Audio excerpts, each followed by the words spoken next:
Vote পেছাতে কয়েকটি দল ষড়যন্ত্র করছে বললেন সালাহুদ্দিন আহমদ। বিস্তারিত সংবাদ। ভোট পেছাতে কয়েকটি দল ষড়যন্ত্র করছে বলে মন্তব্য করেছেন বিএনপির স্থায়ী কমিটির সদস্য সালাহুদ্দিন আহমদ। তিনি বলেন, তারা কারা আপনারা জানেন, কিন্তু আপনারা কি সে সুযোগ দেবেন? বাংলাদেশের মানুষ কি সে সুযোগ দেবে? গণতন্ত্রের বিরুদ্ধে, জনগণের ভোটাধিকারের বিরুদ্ধে যারা দাঁড়াবে, জনগণই তাদের প্রত্যাখ্যান করবে।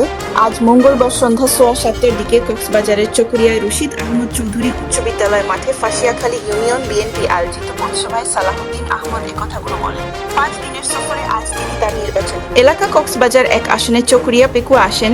2008 সালের নির্বাচন ও 1-11 প্রসঙ্গে সালাহুদ্দিন আহমদ বলেন, 1-11-এর সরকার কারচুপি করে আওয়ামী লীগকে ক্ষমতায় আনে। সেই নির্বাচনে গণতন্ত্রের 12টা বাজিয়ে দেওয়া হয়েছিল। গণতন্ত্র ফিরে পেতে 2024 সাল পর্যন্ত জনগণকে অপেক্ষা করতে হয়েছে, রক্ত দিতে হয়েছে, শহীদ হতে হয়েছে, গণভ্যুত্থান করতে হয়েছে। এখন আমরা ভোটাধিকার ফেরত পেয়েছি, কিন্তু প্রয়োগ করতে পারিনি।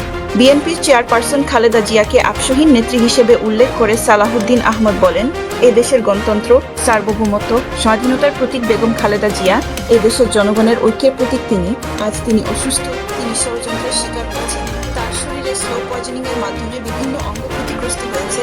তাকে বিদেশে চিকিৎসায় যেতে দেওয়া হয়নি, দেশে চিকিৎসাও ঠিকমতো নিতে পারেননি। কারাগারের অন্ধকার প্রকোষ্ঠে একাকিত্বে দিন কাটাতে হয়েছে।